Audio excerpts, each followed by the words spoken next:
अस्सलाम वालेकुम dear students, मैं हूं अब्दुल मालिक सुल्तान और आप देख रहे हैं एलिमेंट्री लीनियर अलजेब्रा की लेक्चर सीरीज़।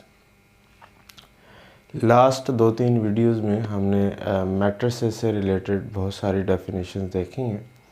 आज भी हम उन्हीं को कंटिन्यू करते हैं। कुछ हमारे पास न्यू डेफिनेशंस हैं और उनकी एग्जांपल्स जो है वो हम डिस्कस करेंगे। हमारे पास पहली जो डेफिनेशन है वो है transpose of a matrix. Transpose of a matrix क्या होता है कि अगर हम किसी मैट्रिक्स की रोज़ को उसके कॉलम बना दें और कॉलम्स को रो बना दें, या इनमें से आप एक बात भी कर दें तो कंप्लीट हो जाता है कि किसी मैट्रिक्स के कॉलम्स को रोज़ बना दें या रोज़ को कॉलम बना दें, तो ये दोनों चीज़ें वाइस वर्सा हो जाती हैं। तो जब आप एक चीज़ को कन्वर्ट करते हैं तो दूसरी ऑटोमेटिकली हो जाती है। तो हमारे पास ट्रांसपोज ऑफ मैट्रिक्स की क्या डेफिनेशन करेंगे। Transpose of a matrix A written A transpose, A के ऊपर यहाँ पे मैंने कैपिटल टी डाला है, कुछ बुक्स में आपको स्मॉल टी भी डाला हुआ मिलेगा। तो ये हमारे पास ट्रांसपोज की सिंबल होती है किसी भी मैट्रिक्स की। Is the matrix obtained by writing the columns of A in order as rows. Example देखें तो हमारे पास ये ए मैट्रिक्स मैंने लिया है, ये फर्स्ट रो है, ये सेकंड रो है। तो ये फर्स्ट रो को फर्स्ट कॉलम बना दिया है और सेकंड रो को सेकंड कॉलम बना दिया। तो ये ट्रांसपोज है इस ए मैट्रिक्स का। अब ट्रांसपोज से रिलेटेड कुछ रिज़ल्ट्स हैं। पहला रिज़ल्ट ये है कि अगर हमारे पास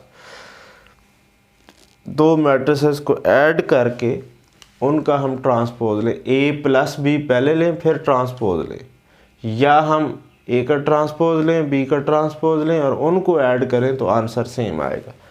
मीन्स ए प्लस बी का transpose this is equal to A transpose plus B transpose. Second one is A transpose का अगर दोबारा ट्रांसपोज लिया जाए तो वो दोबारा ए मैट्रिक्स आ जाएगा। मतलब यहाँ पे इस एग्जांपल में हम कह सकते हैं कि ए का ट्रांसपोज ये है और फिर अगर हम इसका ट्रांसपोज लें तो वो यही मैट्रिक्स आ जाएगा। या यूँ हम कह सकते हैं कि ए और ए ट्रांसपोज एक दूसरे के ट्रांसपोजेस भी हैं, ठीक है। तो इस तरह से भी हम कह सकते हैं। थर्ड है कि हमारे पास अगर के कोई स्केलर क्वांटिटी है, फील्ड से हमने लिया है, और ए कोई मैट्रिक्स है, के को ए के साथ मल्टीप्लाई करके उसका ट्रांसपोज लें तो ये इक्वल होता है के टाइम्स ए ट्रांसपोज के। ये भी सिंपल मैथ है। ये ये बहुत अच्छा रिज़ल्ट है। ए बी अगर दो मैट्रिक्सेस मल्टीप्लाई हो रहे हैं तो उनका ट्रांसपोज लें तो थोड़ी सी ऑर्डर में चेंजिंग आती है। This is equal to B transpose A transpose. ये कुछ रिजल्ट है। Square matrix is next one. Square matrix एक ऐसा मैट्रिक्स होता है जिसकी नंबर ऑफ रोज इक्वल होती हैं नंबर ऑफ कॉलम्स के। ऐसा मैट्रिक्स जिसमें नंबर ऑफ रोज़ और नंबर ऑफ कॉलम्स जो हैं वो इक्वल होंगे। हमने जब ऑर्डर ऑफ मैट्रिक्स को डिफ़ाइन किया था, उसका लिंक मैं इसकी डिस्क्रिप्शन में दे दूंगा, जिस वीडियो में हमने उसको डिफ़ाइन किया था उसमें आपने देखा था कि हमने इन जनरल डेफिनेशन की थी कि m रोज़ और n कॉलम है तो m क्रॉस n उसका ऑर्डर होगा।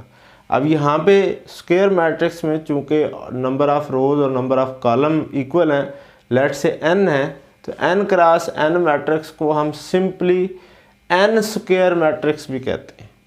स्क्वायर मैट्रिक्स तो उसका नाम है, तो हम सिंपली अगर n स्क्वायर मैट्रिक्स कहेंगे तो उसका स्ट्रेट फॉरवर्ड मतलब होगा कि इसकी n रोज़ हैं और n कॉलम हैं। मसलन हम अगर कहते हैं कि 3 स्क्वायर मैट्रिक्स, तो इसका मतलब ये है कि उसकी 3 रोज़ हैं और 3 column. Let comes towards the definition. A square matrix is a matrix with same number of rows and columns. An n cross n square matrix is said to be of order n, sometime called n square matrix. अब हम इसको simply जो है वो square matrix of order n भी कहते हैं या n स्क्वायर मैट्रिक्स भी कहते हैं। ये उसकी कुछ एग्जांपल हैं। अगर आप ये देखें तो ये 1 क्रॉस 1 है, ये भी एक स्क्वायर मैट्रिक्स है। ये 2 क्रॉस 2 है, ये भी एक स्क्वायर मैट्रिक्स है। ये 3 क्रॉस 3 है, ये भी एक स्क्वायर मैट्रिक्स है। उसके बाद हम देखते हैं जी डायगोनल मैट्रिक्स क्या होता है जी। अच्छा, अब हमारे पास डिफाइन हमने किया है स्क्वायर मैट्रिक्स। स्क्वायर मैट्रिक्स को थोड़ा सा आप गौर से देखें। लेट्स से मैं इस मैट्रिक्स की एग्जांपल ले लेता हूँ। इस मैट्रिक्स के 2 डायगोनल जो हैं वो बन रहे हैं। एक डायगोनल अपर लेफ्ट से लोअर राइट की तरफ बन रहा है। ये जो है अपर लेफ्ट से लोअर राइट की तरफ डायगोनल बन रहा है। इस डायगोनल को हम मेन डायगोनल भी कहते हैं, प्राइमरी डायगोनल भी कहते हैं, लीडिंग डायगोनल भी कहते हैं। ये तीनों नाम इसी डायगोनल के हैं जो अपर लेफ्ट से लोअर राइट की तरफ है। दूसरा डायगोनल है ये जो अपर राइट से लोअर लेफ्ट की तरफ है। तो ये डायगोनल जो होता है ये सेकेंडरी डायगोनल कहलाता है। तो एक बात ज़हन में रख लें कि जब भी हम मैट्रिसेस के अंदर कहीं सिंपली डायगोनल की बात करेंगे तो वो हम मेन डायगोनल की बात कर रहे होंगे। अगर कहीं पे सेकेंडरी डायगोनल की बात करनी होगी तो फिर हम साथ बताएंगे कि ये सेकेंडरी डायगोनल की बात कर रहे हैं। लेकिन अगर सिर्फ डायगोनल का वर्ड लिखा हुआ है तो उसका अंडरस्टूड मतलब होगा कि हम प्राइमरी डायगोनल या मेन डायगोनल या लीडिंग डायगोनल जो भी आप कहें उसकी बात कर रहे हैं। तो 2 टाइप के डायगोनल हैं। तो हम यहाँ पे जो डायगोनल मैट्रिक्स डिफ़ाइन कर रहे हैं वो मेन डायगोनल पे, लीडिंग प्राइमरी डायगोनल पे हम डिफ़ाइन कर रहे हैं, अपर लेफ्ट से लोअर राइट की तरफ। Let A is Aij and it is n cross n be या n स्क्वायर मैट्रिक्स। अब डायगोनल जब भी आपने डिफ़ाइन करना है तो उसके पीछे स्क्वायर मैट्रिक्स होना चाहिए, क्योंकि जैसे ये एग्जांपल है यहाँ पे तो डायगोनल डिफ़ाइन ही नहीं हो सकता। तो रेक्टेंगुलर मैट्रिक्स के ऊपर आप डायगोनल नहीं डिफ़ाइन कर सकते। A is called a diagonal matrix if all Aij। इसकी सिंपली मैं थोड़ा सा एक्सप्लेन कर देता हूँ कि हमारे पास ऐसा मैट्रिक्स डायगोनल मैट्रिक्स कहलाएगा जिसकी डायगोनल एंट्रीज के अलावा तमाम एंट्रीज ज़ीरो होंगी और डायगोनल एंट्रीज में से भी कुछ ज़ीरो हो सकती हैं, बट कम से कम एक नॉन ज़ीरो लाजमी होगी। क्योंकि अगर डायगोनल एंट्रीज भी सारी ज़ीरो हो गई तो फिर वो ज़ीरो मैट्रिक्स बन जाएगा, उसका इशू है फिर। ठीक है जी। तो डायगोनल की कम से कम एक एंट्री जो है वो नॉन ज़ीरो होगी और डायगोनल के अदर देन जो है वो सारी ज़ीरो के ज़ीरो होंगी। तो डायगोनल मैट्रिक्स इफ़ Aij, इसको ज़रा आप देखें गौर से, Aij is equal to 0 for i is not equal to j। अब देखें Aij पोजीशन बता रहा है एलिमेंट की और वो हमने बता दिया कि ये 0 के इक्वल होगी। कब? जब i is not equal to j। मतलब है डायगोनल एलिमेंट बनेंगे जहाँ पे हमारे पास i और j इक्वल होंगे। बाकी इधर ये वाली साइड ये सारे एलिमेंट ज़ीरो होने चाहिए। तो ये भी एक डायगोनल मैट्रिक्स है, ये भी एक डायगोनल मैट्रिक्स है, ये भी एक डायगोनल मैट्रिक्स है। The elements A11, A22, ANN are called diagonal elements. Okay जी, next is the trace of a matrix. Trace क्या होता है? अब हमने डिफाइन किया है। देखिए ये सारी डेफिनेशन जो हैं वो आपस में इंटरलिंक हैं कि डायगोनल मैट्रिक्स को डिफाइन करना है तो पहले आपको स्क्वायर मैट्रिक्स का पता होना चाहिए। अब trace of a matrix define करना है तो आपको डायगोनल मैट्रिक्स का पता होना चाहिए। तो ट्रेस होता क्या है? ट्रेस ये होता है कि अगर हमारे पास कोई डायगोनल मैट्रिक्स है तो हम अगर डायगोनल की सारी एंट्रीज को ऐड कर दें, जो आंसर आएगा वो ट्रेस ऑफ द मैट्रिक्स कहलाएगा। The trace of a matrix A written as, ऐसे हम उसे राइट करते हैं TR of A is sum of diagonal elements. Trace of A is equal to A11 plus A22 up to ANN। Summation में आप लिखेंगे तो I1 to N AII आ जाएगी। अगर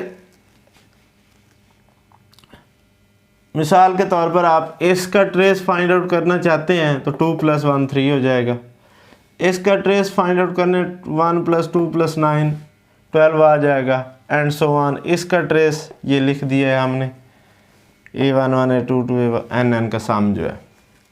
अब ट्रेस से रिलेटेड जो रिज़ल्ट्स हैं वो कुछ यूँ हैं कि अगर A और B हमारे पास दो n² मैट्रिक्स हैं तो हमारे पास ट्रेस ऑफ A + B जो होता है वो अलग अलग से आप कर दें trace of A + trace of B के इक्वल होता है। एक ये रिज़ल्ट है।